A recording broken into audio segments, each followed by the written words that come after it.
दिन मनले खोज्थ्यो, तर हिम्मतको कमीले शब्दै मुखमै रोकिन्थ्यो। आज पनि तिम्रो पिठो हेर्दै मनभित्र कति कुरा चिच्याइरहन्छ, तर सुन्ने त्यसैलाई कहाँ समय थियो। तिमीलाई नबोले पनि मैले महसुस गरे, आँखा भित्र लुकेको त्यो माया। तर जिन्दगीले जति नजिक ल्यायो, उति नै टाढा टाढा फालिदियो।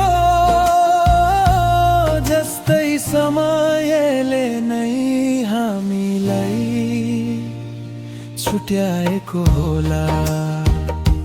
अधुरो भएर पनि तिम्रै छुमा लुकाएर राखेको ती सोचहरू अझै झुन्डै छन्, तर अब बाटोहरू फरक छन्।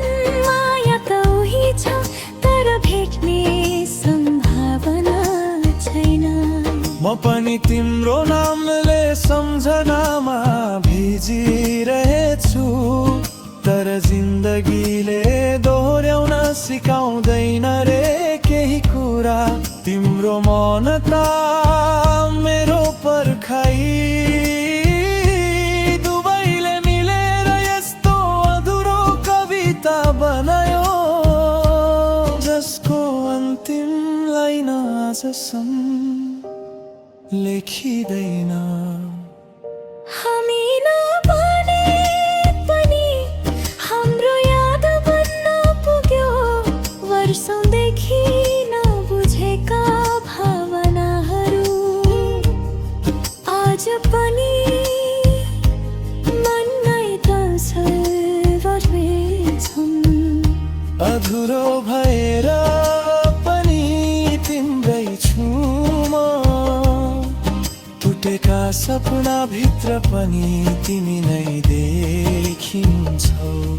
समयले टाढा बनाए पनि मनले हैन, मन त अझै तिम्रै घर हो। एकतर्फी माया भए पनि यो कथा झुटो थिएन। बस देखिएको छैन त्यो अन्तिम भेटन, र रोकिएको छ हाम्रो कथा। अधुरै भए पनि अति सुन्दर रहेर